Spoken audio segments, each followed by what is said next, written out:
स्वदेशी न्यूज 24 सामान्य जनतेचा आवाज।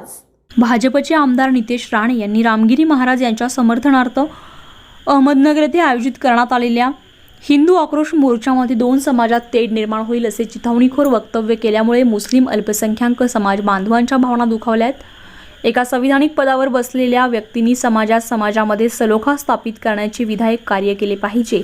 या उलट आमदार नितेश राणे यांनी मुस्लिम समाजाबाबत चिथावणीखोर वक्तव्य करून दोन समाजामध्ये तेढ निर्माण करण्याचा प्रयत्न केला। विधानसभा सदस्यत्वाची पद आणि गोपनीयतेच्या शपथेची पायमल्ली आमदार नितेश राणे यांनी केल्यामुळे त्यांच्यावर कायदेशीर कारवाई करून त्यांचे विधानसभा सदस्यत्व रद्द करण्यात यावे आणि त्यांच्यावर कठोर कायदेशीर कारवाई करण्यात यावी, अन्यथा काँग्रेस पक्षाच्या अल्पसंख्याक विभागाच्या वतीनं लोकशाही मार्गाने तीव्र आंदोलन करण्यात येईल असा इशारा जिंतूर तालुका काँग्रेस कमिटी अल्पसंख्याक विभागाच्या वतीने जिंतूर तहसीलदार यांच्या मार्फत महामहिम राज्यपाल विधानसभा अध्यक्ष यांना निवेदनाद्वारे देण्यात आले।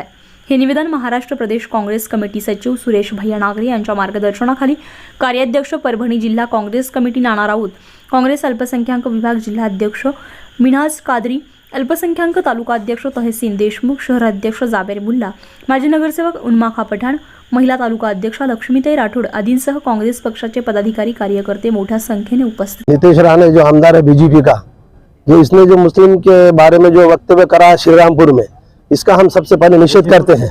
और इसके ईमानदार के रद्द होना, क्योंकि ये जब चुन के आते हैं, जो शपथ लेते हैं और बात करते हैं संविधान की, ये संविधान के खिलाफ है, इसलिए उसका आमदार के रद्द होना चाहिए। और वो जो बोलते फिर रहा है कि मस्जिद के पास आके हमको मारेंगे, अगर उसमें दम है तो उसने मस्जिद के गेट पे आके खाली बोलना, बताना आके सही, उसको बोलेंगे हम राणे का बेटा है। अगर मस्जिद के पास आके नहीं बोलता है तो इसका मतलब वो हिजड़े की औलाद है और वो राणे का बेटा नहीं है।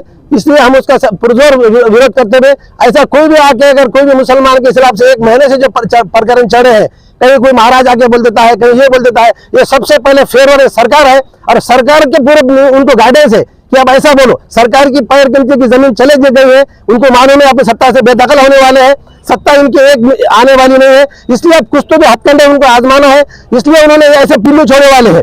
तो इससे कुछ भी होने वाला नहीं, सरकार जाने वाली है, ये फाइनल है और इसलिए हम उनका निषेध करते हैं। ऐसे उन्होंने कितने भी बोले तो हम उसको ये नहीं करते, लेकिन हम अगर ये सरकार उन पर कार्रवाई नहीं करती, पुलिस भी मजबूर है उनके ऊपर। अगर दूसरा कोई समाज का करता तो पुलिस अभी उनको अंदर जाकर डाल देती, लेकिन ये ऐसे कमीनों को लोग पुलिस वाले क्यों छोड़ते हैं समझ में नहीं आता। इसलिए पुलिस ने उनके ऊपर कड़ी कार्रवाई करनी चाहिए, बस हम इस करके हम सब निषेध करते हैं।